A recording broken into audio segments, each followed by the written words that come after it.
नमस्ते गुरुकुलियंस। हिंदी के एक और कालांश में आप सबका स्वागत है। हम अपने पिछले कुछ कालांशों से रस प्रकरण का जो अध्ययन है वो कर रहे हैं।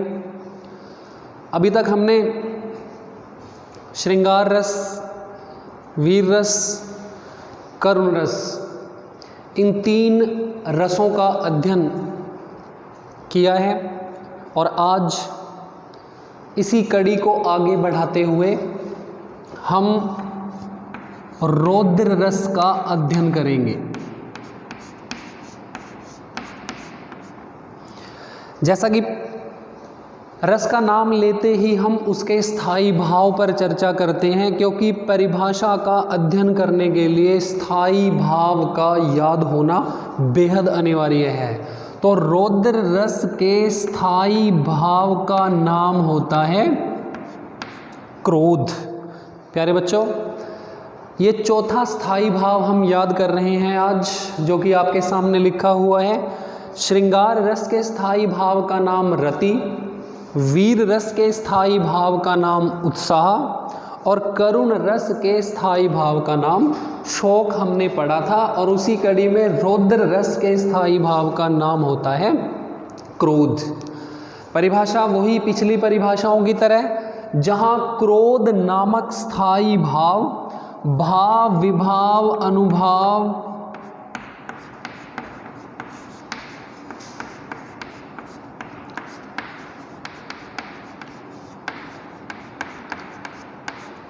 जहाँ क्रोध नामक स्थायी भाव भाव, विभाव, अनुभाव के माध्यम से व्यंजित होकर, पुष्ट होकर दर्शकों, श्रोताओं और पाठकों के मन को भाव विभोर कर देता है, प्रसन्नता से परिपूर्ण कर देता है, वहाँ पर रौद्र रस जो है विद्यमान होता है। दूसरे शब्दों में असह्य और अपमानजनक,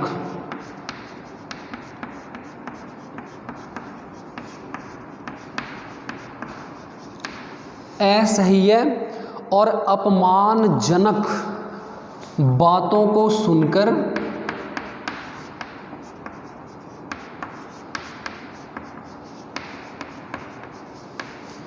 असह्य और अपमानजनक बातों को सुनकर विरोधी के प्रति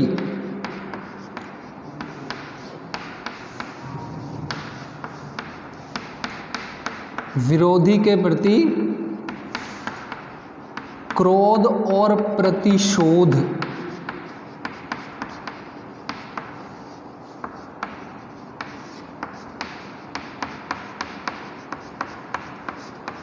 की भावना जागृत हो। जहाँ पर असह्य और अपमानजनक बातों को सुनकर विरोधी के प्रति क्रोध और प्रतिशोध की भावना अथवा भाव जागृत हो, वहाँ पर रौद्र रस जो है वो प्रचुर मात्रा में विद्यमान होता है। तो जो हम नियमित रूप से आलंबन, उद्दीपन, आश्रय, अनुभाव, संचारी भाव, इनका वर्णन जो हम करते हैं, इनके आधार पर हम जो रसों की व्याख्या करते हैं, उसी आधार पर देखते हैं कि जो आलंबन होगा इस रस के अंदर, आलंबन जिसको देख कर के स्थायी भाव जागृत होता है। तो सीधी सी बात है, आलंबन कोई भी अपराधी या हमारा जो विरोधी होगा, जो वैरी दुश्मन होगा, वो इस रस में आलंबन का काम करेगा। उसके बाद उद्दीपन को हम पढ़ते हैं। उद्दीपन क्या होता है? उद्दीपन होता है स्थायी भाव को और भी ज़्यादा बढ़ाने वाला कारक। तो सीधी सी बात है, जब कोई भी वैरी के कठोर वचन, चुभने वाली जो बातें होती हैं, वो हमारा अपमान करेगा, वो हमारा जो अपकार अर्थात अहित करेगा वो सारी की सारी बातें जो हैं उद्दीपन का काम करते हैं। आश्रय पढ़ते हैं हम इसी कड़ी में। आश्रय क्या होगा? आश्रय हमारा सब्जेक्ट, हमारा कर्ता, जिसके मन में स्थायी भाव जगता है वो हमारा आश्रय कहलाएगा। तो आश्रय क्या होगा? जिसके मन में क्रोध नामक स्थायी भाव जगता है, तो वो क्रोधी जो व्यक्ति होगा वो आश्रय होगा। उसके बाद हम अनुभाव की बातें करते हैं। अनुभाव का मतलब जब व्यक्ति को क्रोध आ जाएगा, उसके द्वारा किए गए सारे के सारे काम, जैसे क्या करेगा वो क्रोधी व्यक्ति? होठ चबाएगा, होठ चबाना। और क्या कर सकता है वो ललकार लगाएगा, वो शस्त्र उठाएगा, वो आक्रमण करेगा। क्रोध के कारण वो कांप भी सकता है। कहने का मतलब ये सारी बातें, कठोर भाषण करेगा। कठोर भाषण का मतलब उसकी बातों में जो क्रोध है वो साफ स्पष्ट जो है वो झलकता हुआ दिखाई पड़ेगा। यानी जो क्रोधी व्यक्ति होगा उसके द्वारा किए गए काम जो है वो हमारे अनुभव में आएगा। उसकी आंखें जो हैं वो क्रोध के कारण लाल हो जाएगी। तो ये भी हम लिख सकते हैं अनुभव में ही आंखें लाल होना। ये जो है ये अनुभव के सारे क्रियाकलाप जो भी हमारा जो आश्रय है वो करेगा। अब अंतिम भाग में जिस चीज़ का हम अध्ययन करते हैं वो होता है संचारी भाव। तो रौद्र रस में जो संचारी भाव का काम करेंगे वो हो सकता है उग्रता, साथ में हो सकता है गर्व, साथ में हो सकता है चपलता, साथ में आवेग को भी हम इस श्रेणी में ले सकते हैं।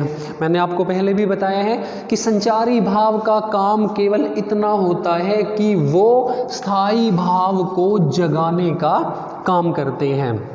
तो ये जो है वो क्रियाकलाप होंगे रौद्र रस के अंदर: आलंबन, उद्दीपन, आश्रय, अनुभाव और संचारी भाव। अब एक उदाहरण के माध्यम से हम इस रस को भी घटित करके देखते हैं।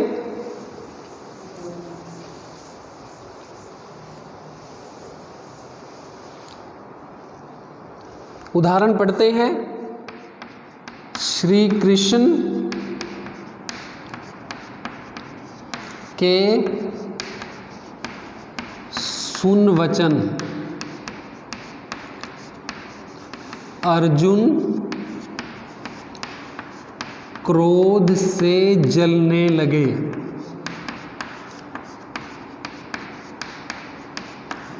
क्रोध से जलने लगे, सब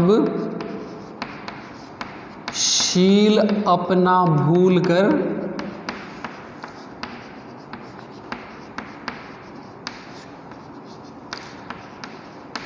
करतल युगल मलने लगे।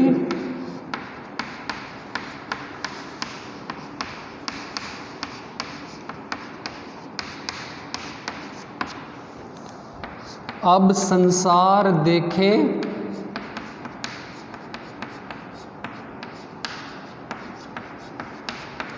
शत्रु हमारे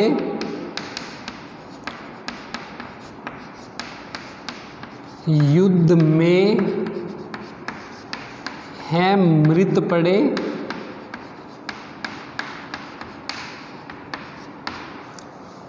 करते हुए यह घोषणा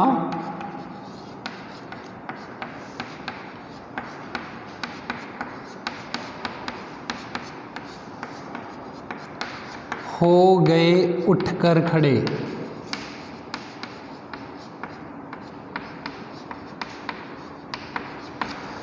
तो प्यारे बच्चों, हमने ये लिखा उदाहरण रौद्र रस का।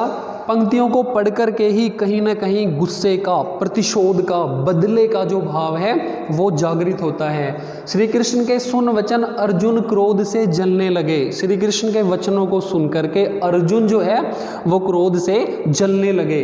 सब शील अपना भूल कर करतल युगल मलने लगे। अपना सारे का सारा शील स्वभाव जो है भूल करके अपने करतल युगल यानी अपनी हथेलियों को मलने लगे।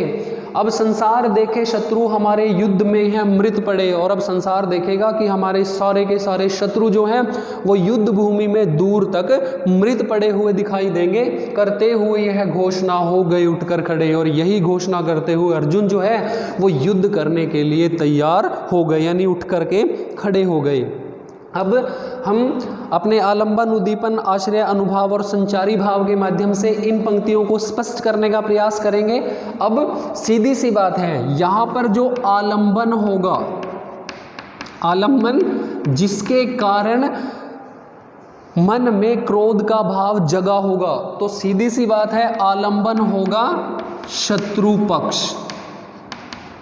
उसके बाद उद्दीपन जो गुस्से को बढ़ाने का काम करेंगे, गुस्से को बढ़ाने का काम कर रहे हैं। यहाँ पर श्री कृष्ण के जो वचन हैं वो गुस्से को बढ़ाने का काम कर रहे हैं। उसके बाद अनुभाव, अनुभाव का मतलब यहाँ पर जो आश्रय है हमारा, आश्रय कौन है यहाँ पर, इन पंक्तियों को पढ़ करके ही हमें पता लग जाता है कि आश्रय यहाँ पर अर्जुन, यानी जिसके मन के अंदर क्रोध का भाव जगा वो आश्रय होगा।